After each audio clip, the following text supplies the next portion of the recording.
on the night of the murder, he actually called me when he was still in Las Vegas on his way out. He was gathering some stuff so that he can go. He called me and told me that he had to leave. He couldn't talk, he had to leave.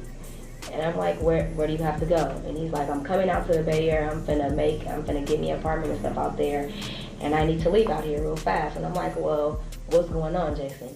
And by the way that he was talking, I can tell that it was something that he had done. So I'm like, he asked me, can he come to my house? Then he wanted to spend time with his son. Can he come to my house and try to get more acquainted with little Jake, seeing that he was in some trouble out in Las Vegas. And I told him no, because I didn't know what was going on. And then we had spoke a little, a longer, probably like an hour and 2 hours in code. He was trying to tell me what was going on and what he had done, but he wasn't trying to get into details of what had exactly happened.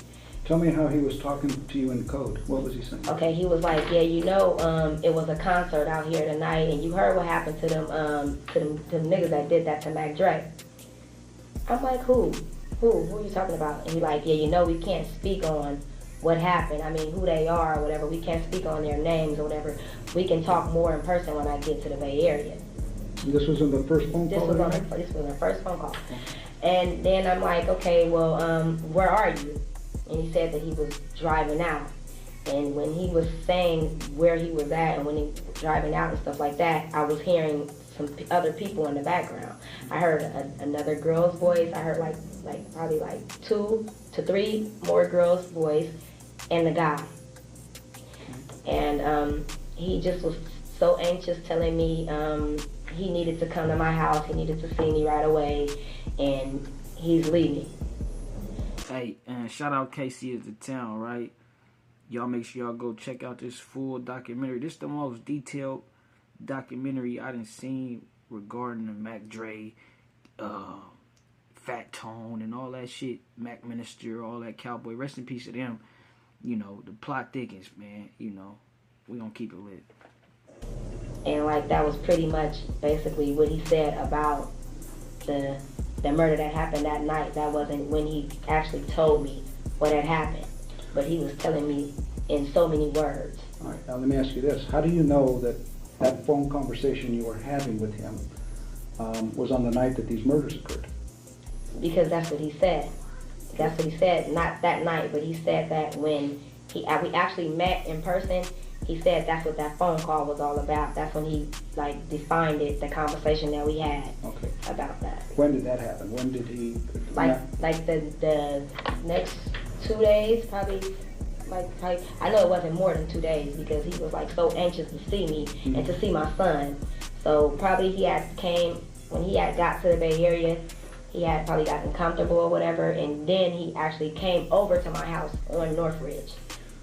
So he had this conversation with you that night? Yeah. And then it lasted for about how long? For about an hour and a half, 2 hours.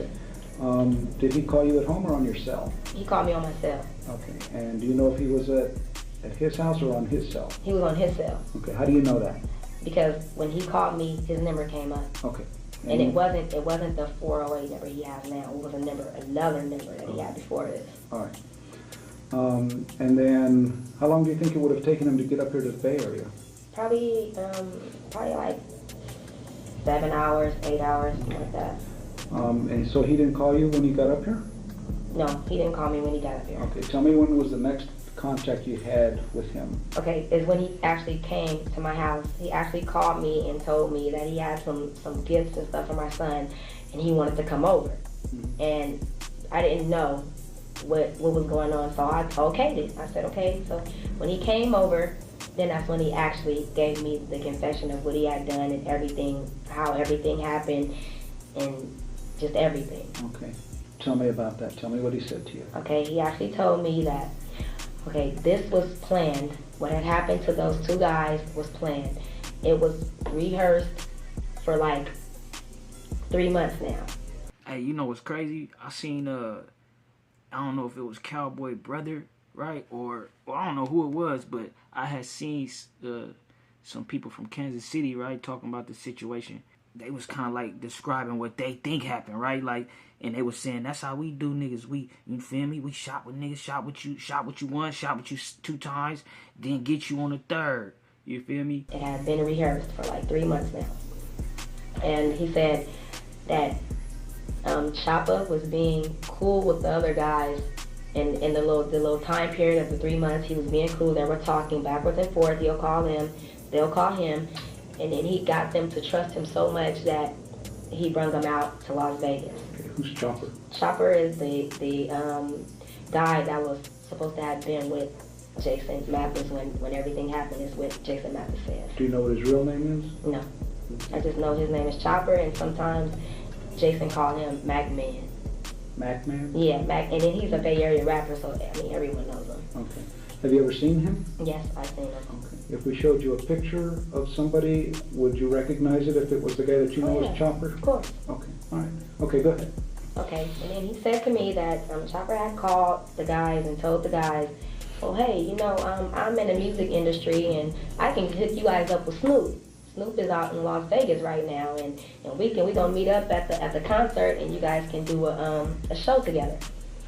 So Jason said the guys were believing what Chopper had said to them, and then he lowered them out to out to the I think it's MGM, the MGM, and he said where they thought that they was gonna go and meet up with Snoop, but then he didn't. I mean, I don't. It's really not clear of what how he said what had actually happened, but then he skipped and told me that they were in a car. They were sitting in a car, and he had came up to the car. It was him and Choppa actually together. He had came up to the car, and I don't know if he said he fired the shots into the car, or I think he said he fired the shots into the car that killed the guy instantly. You talking about Jason? Jason Mathis had fired the shots into the car that killed one of the guys instantly, but it didn't kill the other guy.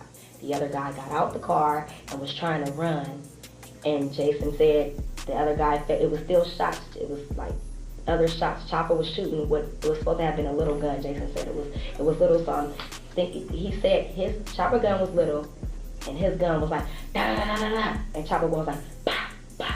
Is how he explained it to me, so that's why I'm explaining to you guys like that. Okay, that's fine. So and he's like Chopper's gun was like bah bah, and he wasn't doing anything. He couldn't kill the other guy because the other guy was already dead that was sitting in the car.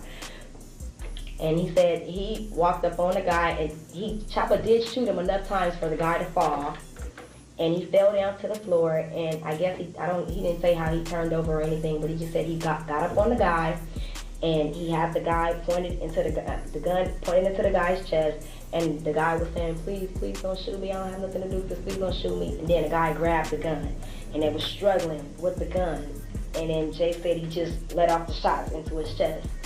And then he left the guys there, and he fled the scene and real quick. And then you guys didn't know anything about what had happened because nothing is tied to him. And then he also said that when he left Vegas, and then he went back to Vegas to try to gather some of the things and see what was gone. And he said his neighbor had told him that you guys had came in his house and smoke bombs or some sort of something like that. And hey, man, so there you have it, right? Shout out KC as a town, man. Matter of fact, by the way, again, you feel me, for this, you did your due diligence, bro. It's a whole lot more of the interrogation video that you can go see if you want to, you feel me, see the whole thing. The title of the video is called The Rise of Fat Tone, the 51st Street Gang Leader, / Mac Dre, and the Funk Music / Kansas City Legends. It's just a cold game, nigga. Rest in peace, Mac Dre. You know, it's crazy because this whole documentary, like I was saying before, this shit is so good and it's so detailed, right? And it give you the most thorough details yet. You feel me? So, kind of find out, bro was saying that niggas from the Bay, right? He kind of confirmed it in this documentary, what I was thinking, like niggas from the Bay, because that's how niggas be going to other places sometimes and feeling like, nigga, these niggas are slow or whatever, and nigga, we gonna do whatever, and this, that, and the third. And what it seemed like is niggas wasn't having that. But Dre, like I say, Dre tried to stay and tried to compensate niggas because the shows was, it seemed like it was the promoter was a first-time promoter. You feel me? Some miscommunications there, and shit just wasn't working out the whole time. And what it you know, according to the documentary, it led us to to the most likely sources for the reason of Mac Dre's untimely demise. And not only that, right? It give us some more insight as to what happened with this Fat Tone and Cowboy situation. And you know what's crazy, right? I was under the impression, I mean, you know, whether a nigga is guilty or whatever, I wasn't really tripping off. I was not tripping off of it, but I wasn't really even, you know, I ain't gonna lie, I was trying to hear a nigga out, and I was under the impression more so that a nigga rights was violated. You know what I'm saying? You know, and that still don't mean a nigga rights wasn't violated. You understand me? But I'm just saying, like, it just be some, you know, this shit is a crazy situation. One thing I didn't hear mentioned was J Diggs' name. You understand me? A lot of niggas be trying to throw him under the bus with this situation and shit, man. You know, I didn't hear his name mentioned, is what I'm gonna say.